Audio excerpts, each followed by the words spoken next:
welcome you to the Divine Connection. Divine connection यानी अलौकिक संपर्क में हम आपका स्वागत करते हैं। You know, it is a program offered for 30 minutes and please stay tuned and we want to thank you for joining us today.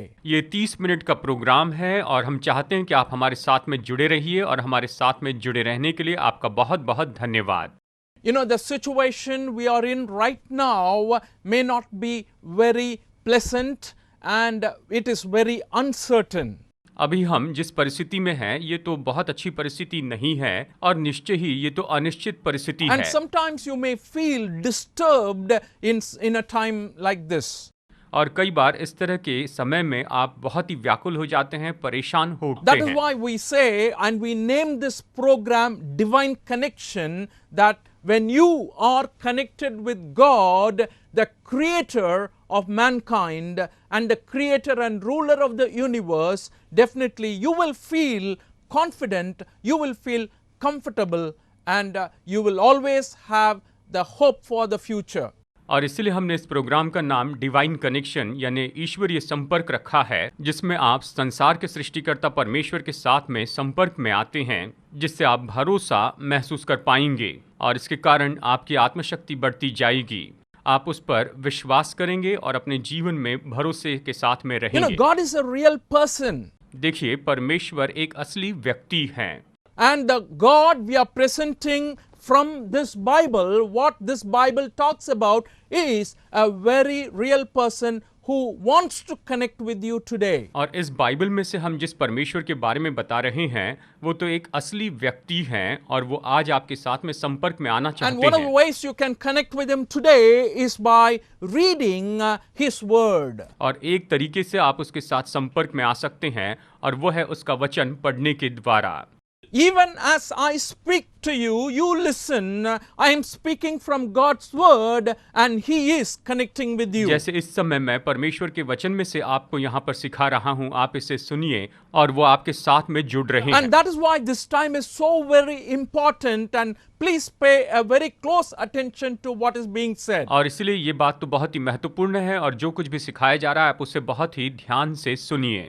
You know, I am happy to resume my preaching on the miracles of Jesus Christ. यीशु मसीह ने जो चमत्कार किए थे उसका अध्ययन करते हुए जो हमने समय बिताया उसके बारे में मैं सच में बहुत खुश हूँ। You know, just before the Good Friday and Easter and after Easter, we meditated on things that happened around the cross and after Jesus rose from the dead. और गुड फ्राइडे और ईस्टर के पहले और उसके बाद में हमने पुनरुत्थान के बाद की घटनाओं पर गौर किया। But we were meditating on the miracles of Jesus Christ, and today I want to focus on one such miracle that Jesus Christ performed when he was living in this world. और हम उसके पहले यीशु मसीह ने किए हुए चमत्कारों पर मनन कर रहे थे और आज यीशु जब इस संसार में थे उसने एक अद्भुत काम किया था, उसके बारे में हम देखेंगे। You know, when you're thinking about miracle, generally people like to experience one. जब हम अद्भुत कामों के बारे में चर्चा करते हैं तो सामान्य रूप में कहें तो लोग चाहते हैं कि उनके साथ भी ऐसा कुछ Who हो। would not want to experience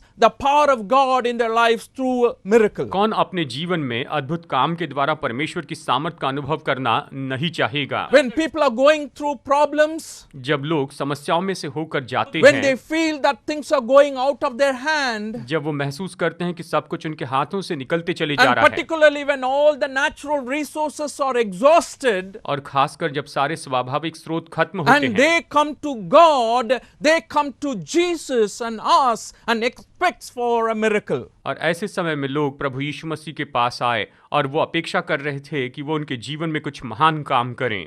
And God still works in the lives of people. और परमेश्वर आज भी लोगों के जीवन में काम करते हैं। And I don't want you to just believe Jesus to be just a miracle worker. और मैं नहीं चाहता कि आप केवल यीशु पर चमत्कार करने वाले के रूप में विश्वास करें। He does miracles. हाँ, वो महान काम करते हैं, He helps you.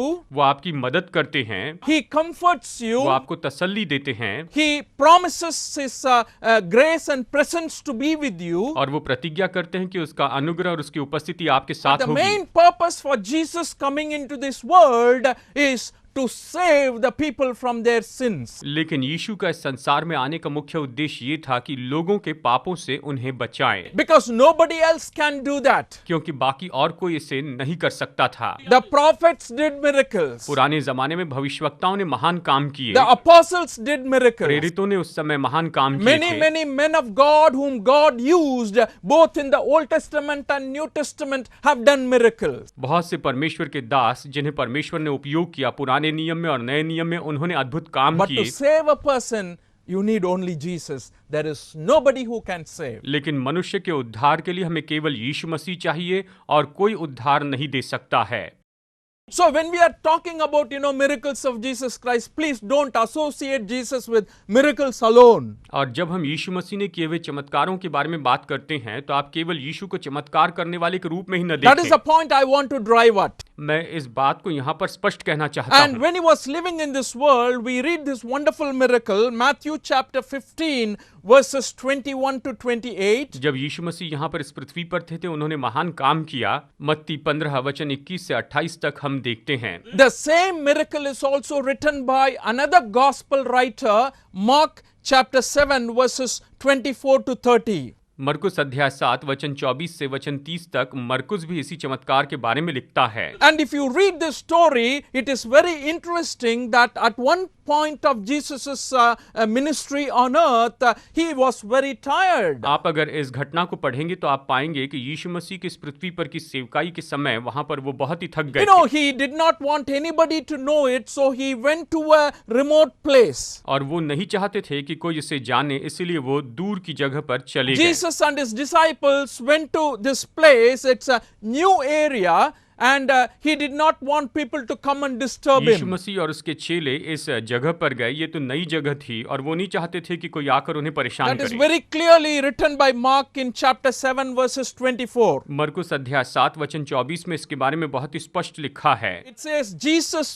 left that place and went to the vicinity of Tyre, where he entered a house and did not want anyone to know it, yet he could not keep his presence secret. फिर वो वहां से उठकर सूर और सैदा के देशों में गया और एक घर में गया और चाहता था कि कोई न जाने, परंतु वो छिप न सका। इस तरह ये वचन कहता है। These cities are near the Sea of Galilee. ये जो शहर हैं ये तो गलील के झील के पास में ही थे।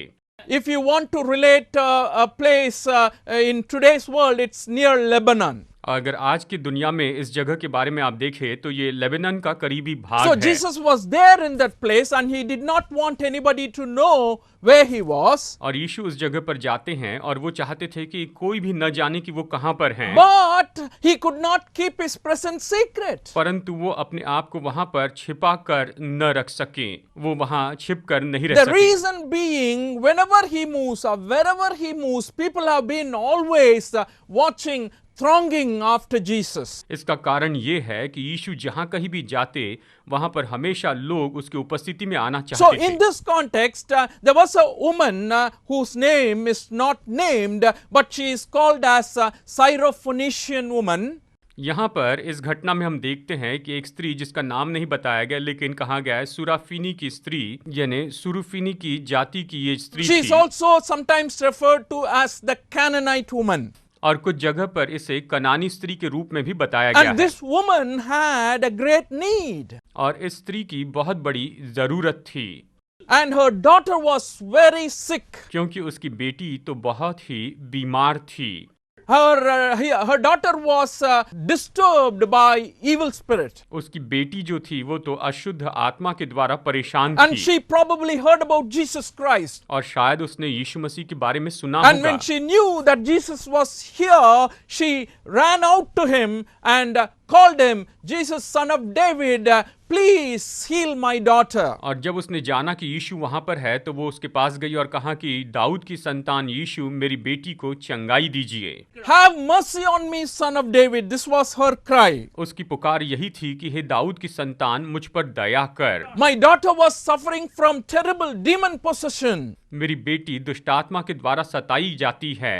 And when she cried out, in many other places you will find in the New Testament, Jesus responded.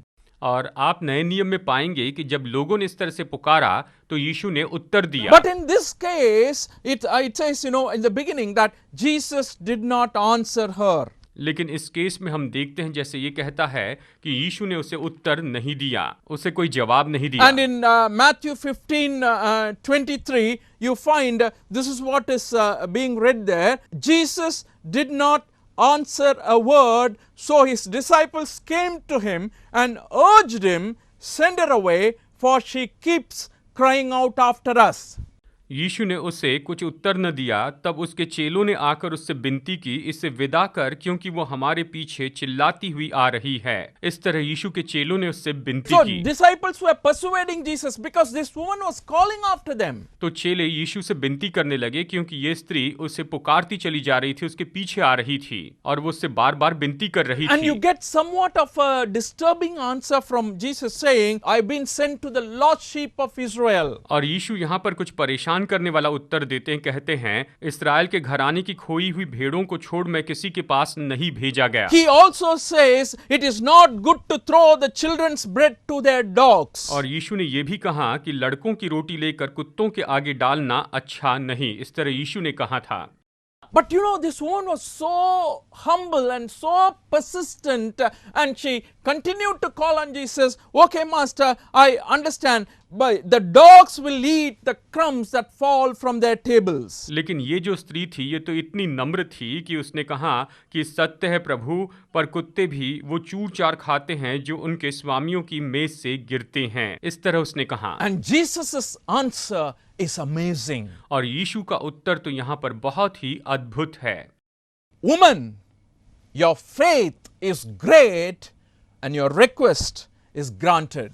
हे स्त्री, तेरा विश्वास बड़ा है, जैसा तू चाहती है तेरे लिए वैसे ही हो। Oh, what an amazing faith this woman had. ये कितनी अद्भुत बात उसके पास थी। And the intervention of God's power in her life and in her daughter's life. और उसके जीवन में और उसकी बेटी के जीवन में परमेश्वर की सामर्थ्य ने कैसे अद्भुत काम किया था।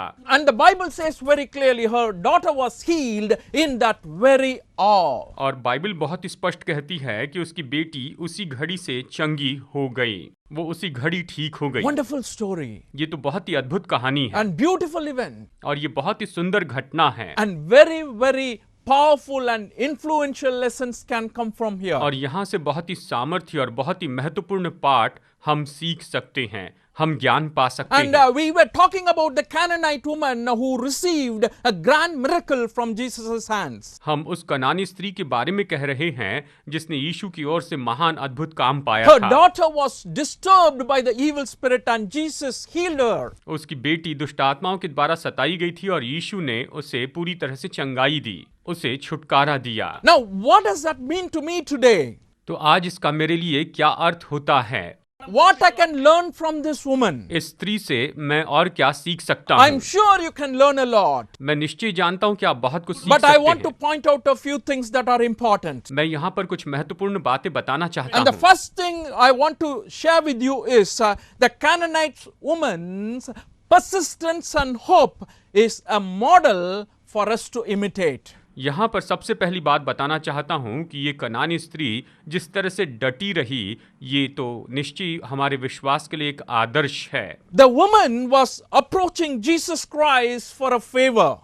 ये जो स्त्री थी वो तो यीशु मसीह की ओर से कुछ पाने के लिए आई थी। She goes and pleads with Jesus Christ, have mercy on me, come and heal my daughter. वो यीशु से विनती करती है, मुझ पर दया कीजिए, आकर मेरी बेटी को चंगाई दीजिए। And when you look at this whole incident, you will find there were lot of things that hindrances she had to overcome. अगर आप इस घटना को पूरे ध्यान से देखेंगे कि वहां पर उसे बहुत सी रुकावटों को पार करना And था। from the verse we read, Matthew 15:23, first of all we read, Jesus was not paying attention to her. मत्ती 15:23 में हमने देखा कि पहले तो यीशु उसकी ओर ध्यान ही नहीं दे रहे थे, यीशु ने उसकी ओर कोई ध्यान नहीं दिया। And that would have been a great discouragement for her. और ये बात तो निश्चय उसके लिए बड़ी निराशा की बात हो सकती थी। You can imagine yourself to be in that आप place. कल्पना करके देखिए कि आप खुद वहां पर उस जगह पर Suppose हैं। you are there and this man could help you and you are crying out to him and he is paying no attention to you, what you would do? कहिए कि आप वहां पर होते, इस व्यक्ति व्यक्ति को मदद के लिए पुकारते और वो आपकी ओर ध्यान ही नहीं देता तो क्या करते? After calling out for 3-4 times, you probably would leave. 3-4 बार उसे पुकारने के बाद शायद आप उसे छोड़कर चले जाते। But here, Jesus did not pay attention to her in the beginning, but she did not give up. Continued to call out. लेकिन यहाँ पर यीशु ने पहले उसे उत्तर नहीं दिया, पर ये हिम्मत नहीं हारी, वो निरंतर उसे पुकारती चली गई। उसने यीशु को बार बार पुकारा। That is what God wants from us. Sometimes, we go to Him and we ask for a certain thing, and if there is no answer, if there is little delay, you give up and go. No. This woman was persistent in her request. कई बार जब हम परमेश्वर के पास में जाते हैं और हम कुछ मांगते हैं और अगर कोई उत्तर नहीं मिलता है तो हम देरी के कारण वहां पर निराश हो जाते हैं, लेकिन हमें ऐसे नहीं करना है। हमें वहां पर डटे रहना चाहिए और परमेश्वर पर विश्वास करके हमें उसे ले लेना चाहिए। And Jesus makes another statement that would have discouraged her. और फिर यीशु ने एक वाक्य कहा जिसके कारण वो और भी निराश हो गई होगी। He said, I was sent only to the lost sheep of Israel. उसने कहा कि मैं तो केवल इस्राएल की खोई हुई भेड़ों के लिए भेजा गया हूँ। That means the Canaanites, Gentiles, I did not come to help you, I did not come to serve you. इसका मतलब कनानी और जो अन्य जाति के लोग हैं, मैं तुम्हारी सेवा करने के लिए यहाँ पर नहीं आया हूँ, यीशु ने कहा। ये उसका मतलब But था। even in that, she humbled herself, and when Jesus said, it is not good to throw what belongs to the children to the dogs. और इसमें भी उसने, जबकि यीशु ने कहा कि बच्चों की रोटी लेकर कुत्तों के सामने डालना अच्छा And नहीं। she humbled herself and said, okay Lord, it is true what you're saying. Yes, a commentator puts it like this: it is true that we Gentiles do not sit at the tables as children and eat the bread. और देखिए यहाँ पर commentator ने इस तरह से कहा कि उसने खुद को नम्र किया और कहा, ठीक है प्रभु, हम बच्चों के जैसे मेज़ पर बैठकर नहीं खाते हैं, हम संतान के जैसे मेज पर बैठकर तो नहीं खा सकते हैं। But even the pet dogs under the table can eat some of the crumbs. लेकिन फिर भी कुत्ते भी मेज पर से गिरे हुए जो चूर चार है उसे खाते That हैं। is the words. Those are the humble words from this woman. यही तो स्त्री के मुंह से निकले हुए शब्द थे। उसने यही जवाब दिया। I believe she said all this because she knew fully well that this man, this son of God can heal my daughter. मैं विश्वास करता हूं कि वो पूरी तरह से मानती थी कि ये परमेश्वर का पुत्र, ये मनुष्य का पुत्र उसकी बेटी को चंगा कर सकता है, वो उसकी बेटी को बचा सकता है। And when Jesus heard what she said, he was moved in his heart, my friends. और जब उसने जो कहा उस बात को यीशु ने गौर से सुना तो वो पूरी तरह चकित हो He गए। said, woman, your faith is great. उसने कहा, हे स्त्री, तेरा विश्वास महान है, Your persistence is तेरा great. डटे रहना महान है, तेरा दृढ़ रहना Your महान है, humility is great. तेरी नम्रता महान है। उसने कहा, Your faith and hope is great. तेरा विश्वास और तेरी आशा महान है। And Jesus granted her request. और यीशु ने उसके निवेदन को पूरा किया। Friends, this kind of a persistence and hope is something God is looking for you for in your life and my life. मेरे दोस्तों, इसी तरह से डटे रहने को परमेश्वर आपके और मेरे जीवन में देखना चाहते हैं।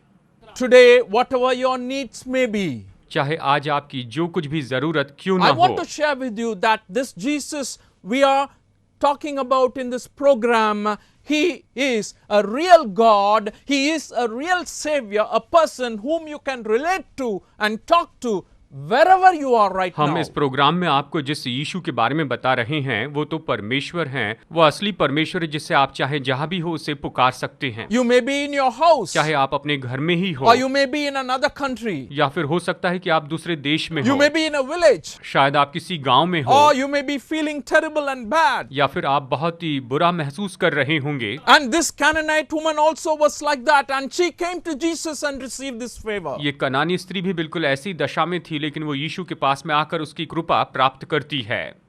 But one thing that was very, very clearly part of her life was the faith that she had. Jesus said, woman, your faith is great. लेकिन उसके जीवन में एक बात बहुत ही अद्भुत थी।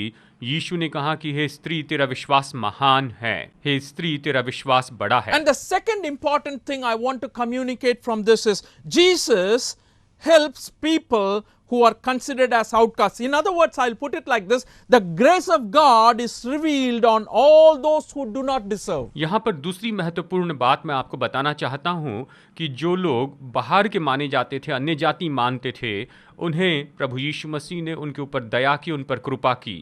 यानी जो लोग दूर रखे गए थे उन पर भी प्रभु ने दया की। Those are the people feeling sad, feeling bad, and they wouldn't come to Jesus and approach Jesus. वो लोग दुखी महसूस करते थे, बुरा महसूस करते थे, और वो अपने आप को यीशु के पास में लाने के योग्य महसूस नहीं करते थे। The general feeling of the Jews in the first century about the non-Jews is something we need to think about. देखिए, पहली सदी में सामान्य रूप में जो यहूदियों की विचारधारा गैर यहूदियों के लिए थी, उसे हमें समझना होगा। When they see a Gentile, that is, who is not a Jew, they are all kind of second-class citizens for them. उन दिनों में जब वो दूसरे गैर यहूदियों को देखते थे तो उनके लिए वो दूसरे दर्जे के नागरिक माने जाते थे। They believed that the blessings of Abraham that came through Messiah Jesus Christ is reserved only for them. वो ये विश्वास करते थे कि अब्राहम की जो आशीष जो मसीहा यीशु मसीह के द्वारा आती है वो केवल उन्हीं के लिए है, ऐसे वो मानते थे। So this woman had a lot of difficulty in receiving this miracle from Jesus तो Christ. स्त्री को यीशु की ओर से ये अद्भुत काम पाने के लिए बहुत सी मुश्किलों में से होकर जाना पड़ा, उसका सामना करना The पड़ा। first difficulty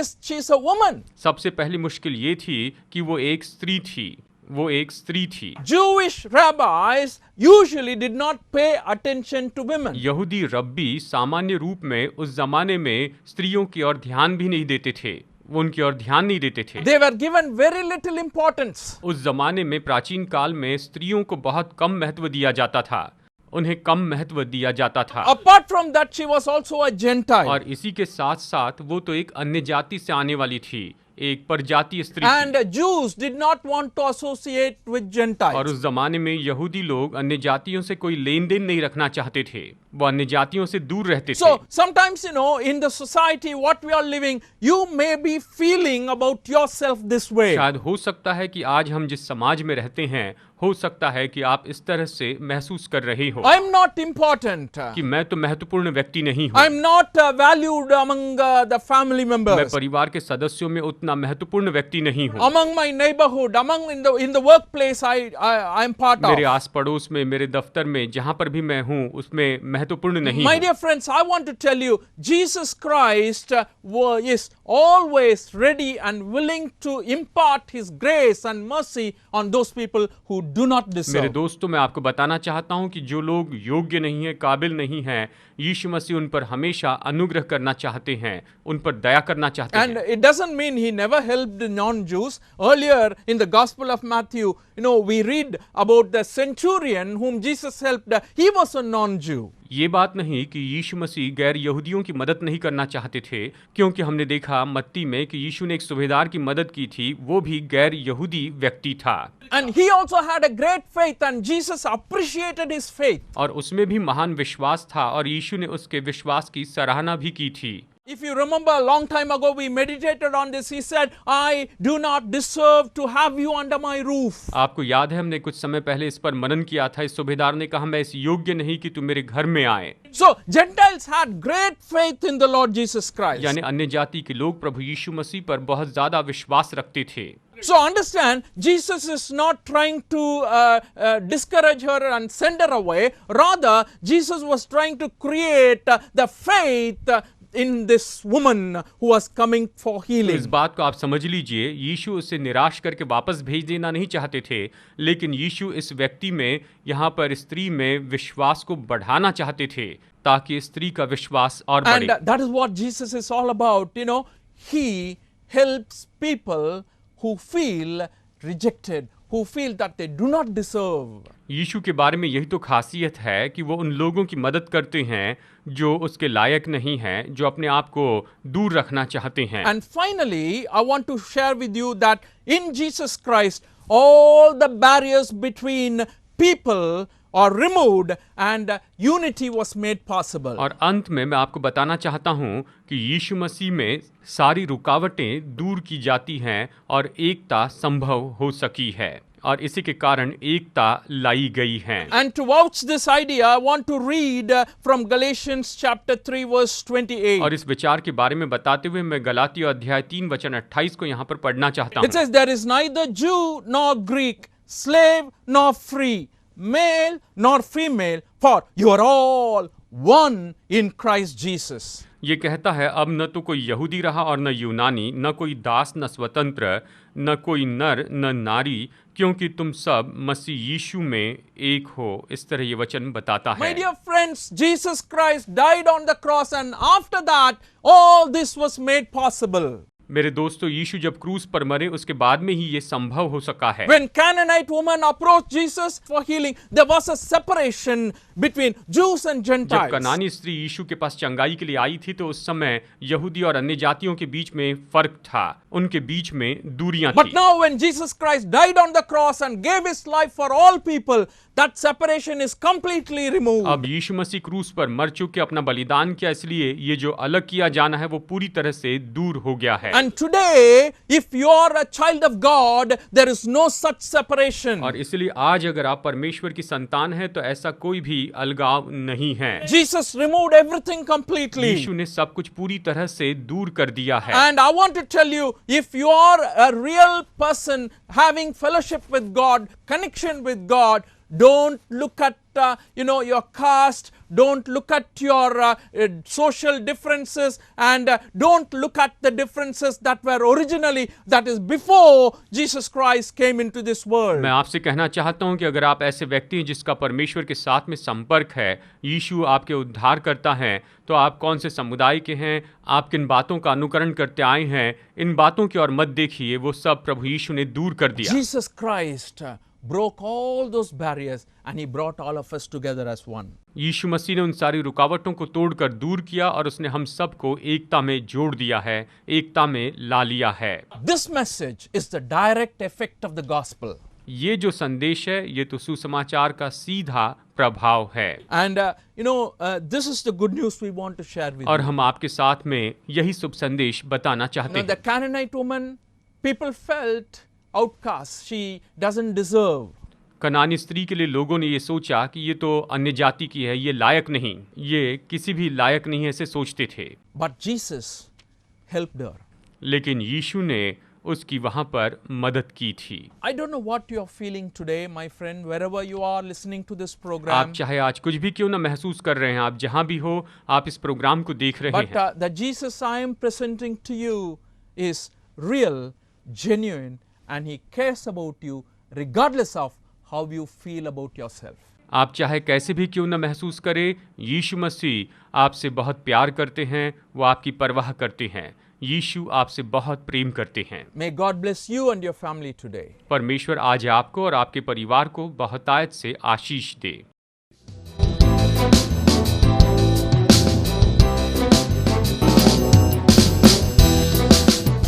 Study the Word of God in a private and personal way through our online study website. Contact number